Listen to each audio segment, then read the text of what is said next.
Bonjour à tous et bienvenue sur Afrique Sport pour la matinale de ce mercredi 15 février 2023. Au sommaire, ce que réclame désormais Kylian Mbappé au Paris Saint-Germain après la défaite. Christian Atsu, toujours de mauvaises nouvelles. Et puis Pep Guardiola affirme avoir honte après sa blague humiliante. Voilà les grandes lignes de cette édition. Tout de suite, le développement. On démarre avec l'Algérie. L'Union arabe de football a annoncé l'arrivée d'une nouvelle compétition. Approuvée par la FIFA et grandement bénéfique pour l'Algérie, la Coupe du Roi Salman. Cette compétition sera dotée d'une dotation globale de 10 millions de dollars et verra la participation de 37 clubs arabes. Cette nouvelle compétition approuvée par la FIFA s'annonce passionnante pour les clubs et les fans de football arabe, notamment en Algérie, qui pourront suivre les matchs des meilleurs clubs de la région. Restons autour de l'Algérie avec Ben Lamri. L'aventure aura tourné court pour Djamel Ben Lamri. Libre de tout contrat, l'international algérien s'était engagé en faveur du Wydad Casablanca fin janvier, mais le cadre marocain n'a finalement jamais officialisé son arrivée et c'est le club émirati d'Al Wals qui a annoncé la signature du défenseur central de 33 ans. Une situation assez ubuesque, mais le vainqueur de la CAN 2019 avait annoncé la couleur il y a quelques jours en réglant ses comptes avec le WAC. La presse marocaine met quant à elle cet échec sur le compte des tensions diplomatiques avec l'Algérie. Dans ces conditions, Ben Lamri a préféré opter pour un retour dans le Golfe.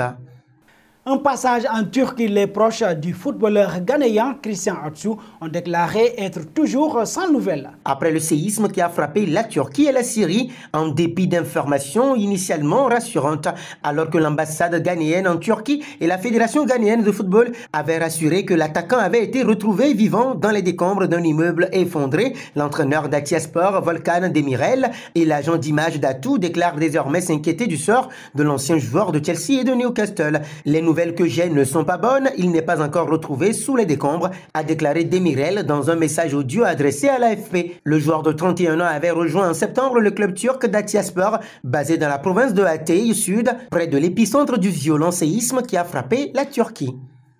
Partons en France, les avocats de Noël Le Graët auraient contesté l'objectivité de l'audit mené à la Fédération française de football. Le rapport définitif doit être remis mercredi aux dirigeants de la fédération et à Amélie Oudéa Castéra. Ils avaient notamment demandé à repousser la remise du rapport définitif alors que le comité exécutif de la fédération doit se réunir ce vendredi pour décider de l'avenir de l'ancien maire de Guingamp dans l'institution. Surtout, ils dénonceraient un procès stanilien dans lequel Le Graët devrait reconnaître ses fautes sans savoir lesquelles précisément et partir de lui-même.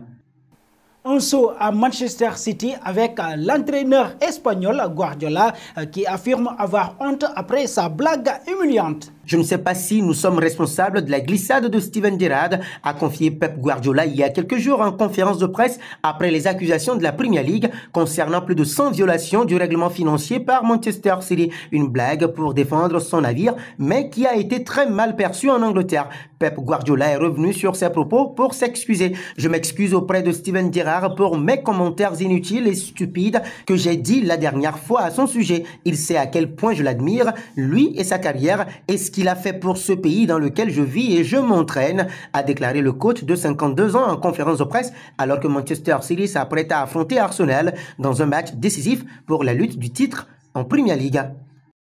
Nous voici arrivés à l'instant quiz avec 3 indices qui vont permettre de connaître notre joueur mystère du jour.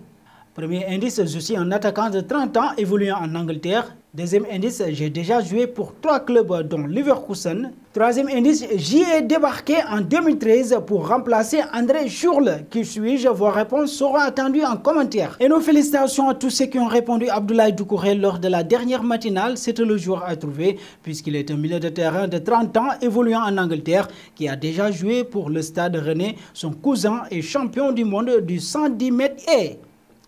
Terminons avec Kylian Mbappé. À en croire la presse anglaise, la star du Paris Saint-Germain aurait réclamé à ses joueurs un attaquant de classe mondiale. Le joueur aurait soufflé le nom de Harry Kane, lié à Tottenham jusqu'en 2024 et en très grande forme sous le maillot des Spurs. Le buteur de Premier League pourrait être placé sur la liste des transferts cet été, mais pas à n'importe quel prix. Selon les informations de l'équipe, Tottenham se prépare à toutes les éventualités, notamment à celle de perdre Harry Kane en fin de saison. En interne, Bayern, le prix de son transfert aurait déjà été fixé, 115 millions d'euros, un prix important qui témoigne de la dimension prise par le buteur de 29 ans.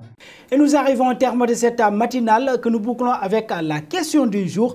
Harry Kane serait-il la clé pour équilibrer l'attaque du Paris Saint-Germain? Vos réponses seront entendues en commentaire. Mais en attendant, n'hésitez pas à vous abonner sur Afrique Sport pour ne rien manquer des informations autour du football.